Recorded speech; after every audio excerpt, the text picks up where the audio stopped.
Hello everyone. So today I'm going to be talking about Pilates. Pilates is a different type of exercise. There's many different complementary type forms. So this one is very therapeutic. Joseph Pilates, also known as the father of physical therapy. So there's a lot of different things that actually he came up with, just created over time. And we're going to talk about that a bit in this presentation. There's several presentations I have on different modes of exercise. I know I've done a lot of talks on different types of exercise, and they're very complementary. So this one here is more of a therapeutic, like I said, and kind of different ways to get into it. A lot of times yoga and Pilates are more kind of pigeonholed as being for women, but they definitely are for men as well, so it's kind of an equal opportunity thing. I'm going to talk about some benefits from that as well, and we're going to start the presentation. Okay, so first of all, for active members, for credits towards LMHF Wellness Program Part 2, you must watch the video in its entirety and comment on each video with your name. Once confirmed by LMHF, your comments and name will promptly be removed. Thank you for your assistance.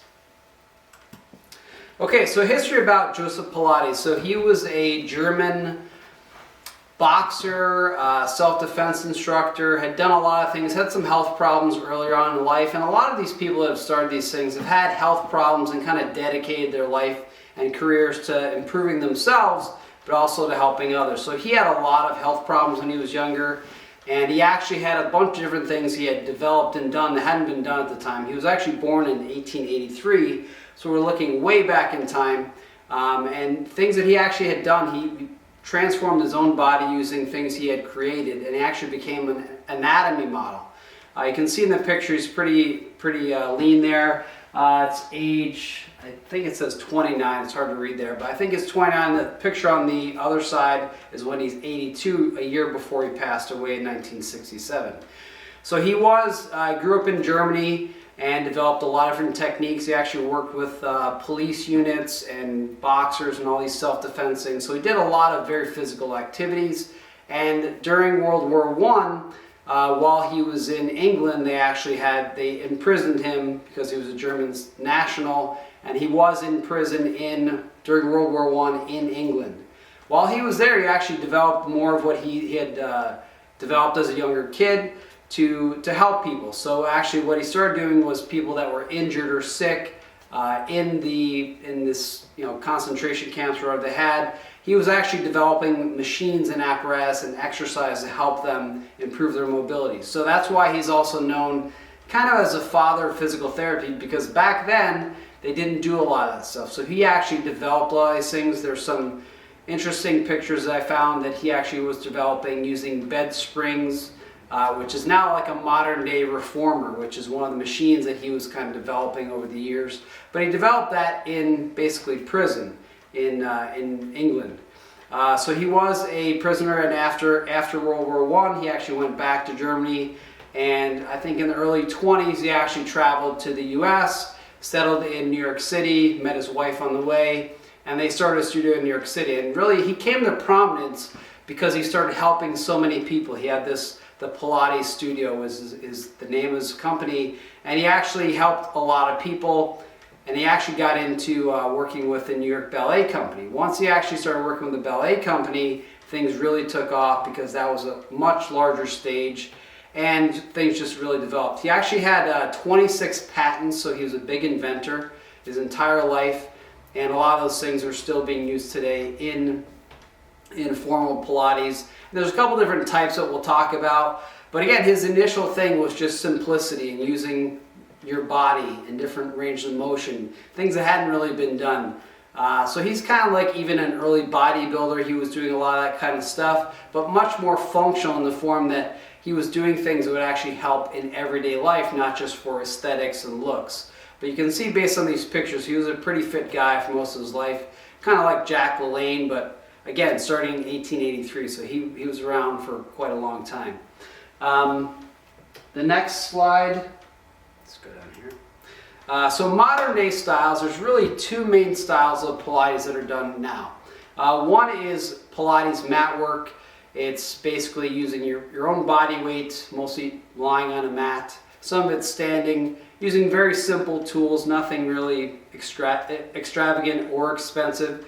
So there's limited equipment. You're mainly using your body weight, and some of that is either private, but most of it is more group-based. So if you go to a gym or a studio, they might have, between 5 to 30 or 40 people doing this work. Obviously, the more people in a group like that, the less instruction you're going to have. So if you're new to Pilates, it might be tougher to get in a large group where most people know what they're doing and the instructor can't come around and correct. If you want more direct attention and instruction, I would advise going to a smaller group or a private session to kind of get people the instructor to teach you the basics. One big thing about mat work is there's a ton of very specific breathing techniques that have to be done during the exercise. So unlike a lot of other exercises where it's kind of pretty direct, curls, simple things like that, this is very much based around your breath and breath work. So he was very strong into posture and breathing and flexibility and reducing a lot of these adhesions and tightness in the body. So a lot of what he does in the Pilates mat work, which has been kind of tweaked and developed over the years, is more focusing on the breath, your core muscles, and how everything kind of integrates together. So it's very well integrated. There's a lot of small muscle work. The second type that's a modern day Pilates is apparatus work. So a lot of these devices he had developed years ago, but they've gotten a lot bigger, nicer, and more expensive over the years because Pilates has become very, very popular. So there's things like the Cadillac, there's reformers, there's barrels, there's all different types of devices that are used now. And Pilates private work like that on apparatus is more higher end, is a bit more expensive. There's a bunch of studios here in Western Europe that have those. You're typically not going to find those types of that apparatus type equipment in a typical gym. They're usually going to have a studio by themselves. Some people have them in their homes. So it really depends. It's not as common, but the apparatus work is more machine-based.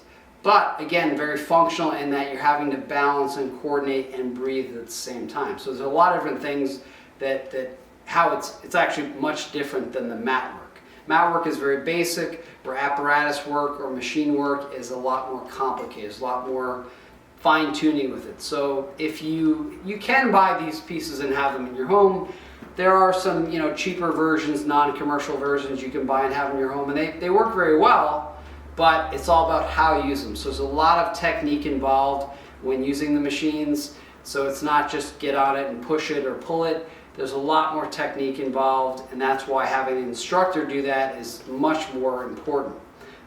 If you have any injuries and things like that, there's a lot of things you can do with Pilates, either mat work and or apparatus to kind of work around those things. So again, it is kind of a form of physical therapy. Physical therapy is more on the medical end of things, but a lot of this, the basis for that actually lies in a lot of what he developed over time.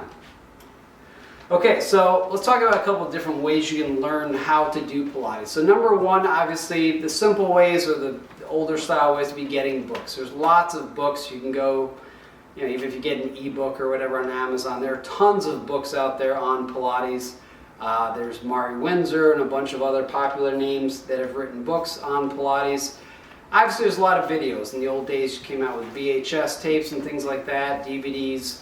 Obviously, most of that stuff is all streaming now, but there are a lot of videos and video courses. I like the video courses because they're slower, they're step-by-step to understand these movements, versus if you go into a gym or a studio, just kind of jump into them, you don't have any background into them.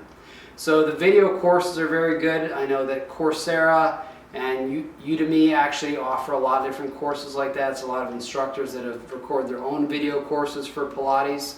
But again, it's a nice slow progression because again, just doing the movement without understanding what you're doing, what you're trying to work on along with the breathing can be quite difficult with Pilates.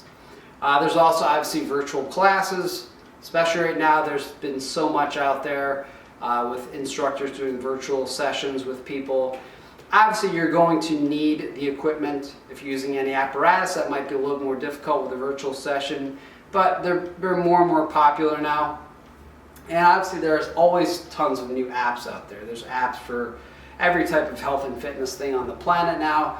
So there are plenty of Pilates apps. There's no specific one I'd recommend, but they're very simple to use, very inexpensive. And if you're using the mat work type Pilates, you really don't need anything. You need a little space in your house. It's basically kind of like yoga. You need like a yoga mat. It's a couple little devices. If you're just doing the basic stuff, you don't need much at all. If you're traveling, that's stuff that's very easy to have and travel with, but very simple stuff. There's also obviously in-home training options. There's lots of local instructors around the country that will actually come to your house. Sometimes they bring some of the apparatus and things, but the nice thing about having an instructor is they can pinpoint and correct you, because anyone can watch a video or read a book, but you really can't see or feel how you're doing the exercise without someone kind of adjusting and correcting. Mirrors are great if you have an exercise area, so you can really see where your body positions are, see if one shoulder is higher than the other, see your alignment. But in-home training with a certified or experienced instructor is very important, and typically they're not that expensive. Again, sometimes they're going to be doing virtual things, but having someone in your home that can kind of adjust and get you directed is another important concept. If you're going to find a studio, there are lots of studios around. It's typically, a lot of times there's Pilates and yoga kind of combined together. Sometimes now bar classes also are pretty popular in that whole genre of more therapeutic. And they all have different components that they are very strong in, and they complement each other along the way. Again, I discussed gyms, and typically a gym is only going to have a mat-based class. Most gyms don't have an apparatus studio because they take up a decent amount of space, and gyms typically like to use as much floor space as they can to run different classes. So a lot of times an apparatus type gym is kind of not inside a gym, it's kind of as a studio, more or less. Okay, so the benefits of Pilates, that's obviously the biggest thing we want to talk about. So number one, it's very different from bodybuilding, cardio, biking, anything like that. But those things all have their strengths, but they all complement each other. So one of the main things with Pilates, it's very much about posture, flexibility, and breathing. Those are the biggest things that Pilates really focuses on. So unfortunately, a lot of us, our jobs are very sedentary. We have to sit for large amounts of time, and it does affect our posture and balance and flexibility. So a lot of what Pilates focuses on are those three factors that we lack in our everyday lives. So joint stability and flexibility is a key component to Pilates. If you have a lot of hip issues, there are tons and tons of even mat work positions that actually do a lot to help and correct imbalances in your hips, shoulders, neck, things like that. So it's very much focused on the smaller muscles that you wouldn't really see people doing in a gym. So most of this stuff is more focused on corrective exercise, which is kind of the things that I've focused on over my career. Postural muscles obviously are a huge part of it. Postural muscles are the muscles that fight gravity. They go against gravity. So the more we stand, the more those muscles are active. So in a lot of the mat work, in the standing postures, you're actually standing, balancing, doing different motions with your arms and whatnot to focus on stability, but also postural alignment. Balance and coordination is a huge thing. A lot of people have issues with balance. We're always wearing footwear that doesn't necessarily work well with our bodies. We're kind of fighting that. So balance is a key component most of the time in these classes and or apparatus. You're barefoot, so you can actually kind of grip and feel the ground and or an apparatus. So it actually gives your body better signals on how to coordinate. And that's where the coordination comes in. Symmetry and definition is a big thing. You obviously saw the pictures of Joseph Pilates. He was a pretty fit guy and did a lot of work on himself. He was a very healthy guy. He did pass away from emphysema, so I don't know if he was a smoker. Unfortunately, a lot of these health people back in the day were also smokers, including doctors. So I'm not sure about that, but that is what he passed away at, I think, 83, age 83 of emphysema. But again, there's a lot of other benefits as well we'll talk about. So if you're going to be doing something like this in your home, there's some basic home equipment you'd want. And a lot of these things are very cheap. Yoga mats are ultra cheap right now.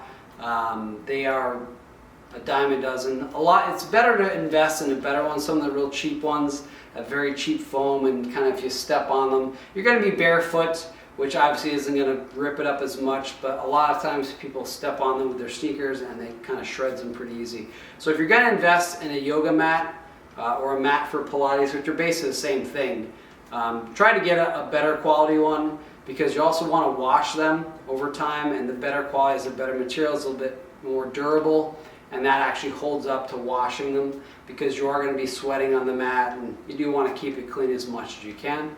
So basically a mat, and typically there's going to be a Pilates ball. So Pilates balls are typically about the size of a soccer ball, but they're very soft, and a lot of times using those to kind of pin between your knees to clamp down on your knees for certain exercises, sometimes using them as a target. Again, there's no weight to them, it's just kind of a tool to use for different exercises. There also are straps and bands, some resistance bands, but a lot of what he had done has been kind of changed and adulterated over time to where there's new modifications to the original stuff he had done, so it's kind of strayed away from the original Pilates method in per se. So there's been a lot of instructors that have become very popular, have kind of modified their own style of what he was doing. But in general mat work, it's pretty much standard. If you're going to a standard gym or studio, pretty much most of that stuff is the same. Sometimes they'll add little tools here or there, but most of it's the same kind of stuff from studio to studio. So if you were traveling and you went to a Pilates studio, you'd probably get the same kind of class if it was in a gym that you would probably at your home gym. There's also usually yoga blocks for props and things like that. Some instructors will use those. It depends on what style you're really doing. A physio ball, like a big Swiss ball, is another thing that's kind of been added over the years to most mat work. There's a bunch of different movements with that. And a ring. So that ring thing that's sitting on the mat there, that's actually provides some level of resistance as you squeeze it. And there's different things where you're actually doing rotations and turns with it and compressing that ring. I got certified as a Pilates mat instructor years ago. I integrated in a bunch of my group class and things over the years, but I never really taught a strict Pilates class. I always used to use that in combination with other different corrective techniques, and it worked very well, and I really learned a lot by doing that. And it's very simple things that you wouldn't really use a machine for. It's just kind of different positions and angles to use for your body. Okay, so this, again, just like yoga has kind of been pigeonholed as saying, well, this is what women do. Well, not really at all for Pilates. I mean, obviously, a lot of professional athletes, actors, musicians, different people are using Pilates, especially to overcome injuries and just, hold up over time in competition. So they're very, very important for training the small muscles that a lot of us really don't train, or athletes don't train in the gym. And also people that are in chronic pain, especially people that have back problems, neck problems. There's a lot of very important exercises that can be done using Pilates to correct a lot of those imbalances. So it's not just for women. It's not something where you have to have yoga pants and all this stuff. It's pretty much straightforward. T-shirts and shorts are fine. This picture basically shows him on a reformer. So it's, again, there's a lot of different things that have come in the last 20 years. It's really exploded with all different types in yoga as well. Pilates and yoga are pretty much similar type of approach. Yoga probably, I would say, is way, way bigger. And I'll be doing a talk on that as well, and different things you want to use with that and the benefits of that. But again, these two kind of complement each other. This one, there's actually resistance with it. Most yoga, there's no resistance other than just postures and holds. So it's a bit different in terms of the approach. Similar outcomes, but they do complement each other as we go along. Okay, so again, I discussed that there are each area or each mode of exercise has a lot of benefits, but there's no really one set for anyone. So really it's that you want to use complementary type approaches. So a couple things I would say here. Number one, a cardiovascular interval training program which I had talked about in the past in some of my other videos, is something you want to complement this stuff with. Because number one, with Pilates, you're not really doing a lot of cardio. Yes, you're doing activity and exercise, but you're not doing any steady state stuff where intervals up and down. It's pretty much more small muscles. Yes, you're getting a burn, but you're not really, it's not like cardio. So cardio would be one thing that this would be a bit lower in. You obviously are doing a lot more breathing and breath work, which is very important, but I would also complement this with some type of cardiovascular or interval training. In addition to that, weight training. Yes, there is resistance on some of these apparatus, which will develop your muscles, but not in the same way that a resistance or training bands or dumbbells would do. So some of the newer styles have kind of integrated that, so you're getting more in one thing instead of just the Pilates approach. And obviously getting your 10,000 steps a day is very important, and this really wouldn't do that. It is movement, but it's not consistent aerobic activity. So that's one thing I would kind of focus on. And obviously at all points, proper nutrition. If you're not eating properly and you're trying to do these movements and see change in your body, that's a big thing you have to really focus on.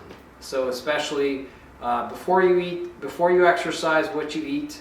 Obviously you're not eating anything during it, but you want to make sure you're just staying hydrated and drinking because you will be sweating. And then post-exercise is the most important. I shot some videos earlier on about this kind of stuff, so you can go back and kind of look through those.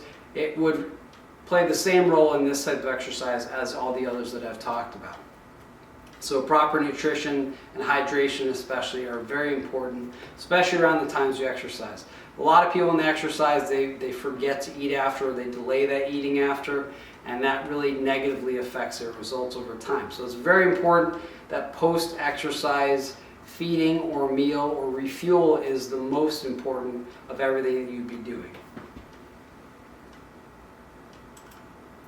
Okay, so contraindications, things you want to be careful of.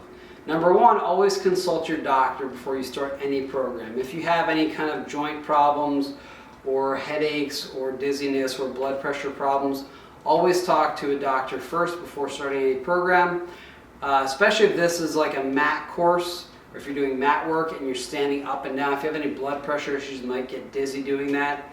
Apparatus, there's a lot more instability in some of that stuff, so if you have any vertigo or dizziness problems, you want to be careful of that. Again, a lot of that can be worked through. There's always modifications, especially if you're working with an instructor. If you're trying to do it by yourself, it might be a little more difficult if you have any contraindications or pre-existing issues. Start off with a basic course or class instructor to begin. I wouldn't jump in any apparatus right away. Sometimes these studios have like a little intro course that you can do. And I'd recommend those highly. I've done that before myself, where I've taken courses just to learn the basics and then develop from there. A lot of people like to jump in head first. It's better off just to slowly get into something and see if you like it. It's something different, and you know, it can be very challenging but also very fun.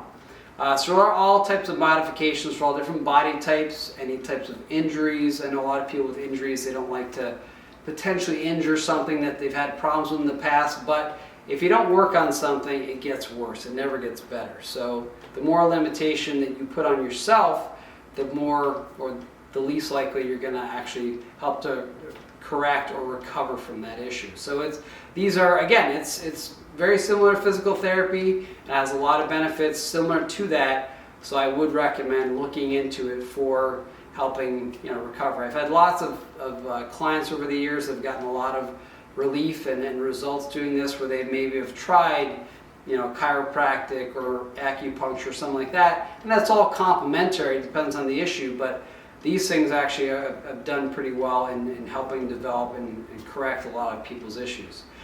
So focus on quality, not quantity, especially when it comes to this type of exercise. It's not how many reps you do, it's not how much weight you lift.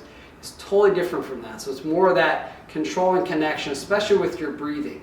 Most of us have are very shallow breathers, and we don't think about breathing, where that's one of the main focuses of Pilates, is really that breath work. Same as yoga, kind of different approach to it, but it's one of the key components to it. So breathing properly is essential and is a focus of Pilates. Basically, breathing comes before the movement. So there's a lot of that that they've developed over time, and it obviously has shown great results on how it works. Okay, and thank you for listening. Again, make sure you follow through with all your information. If you have any questions, feel free to email me, but this is more just an overview of Pilates and where its origins are, who might want to use it, and just a lot of the benefits that you can get from doing Pilates exercise. So thank you very much.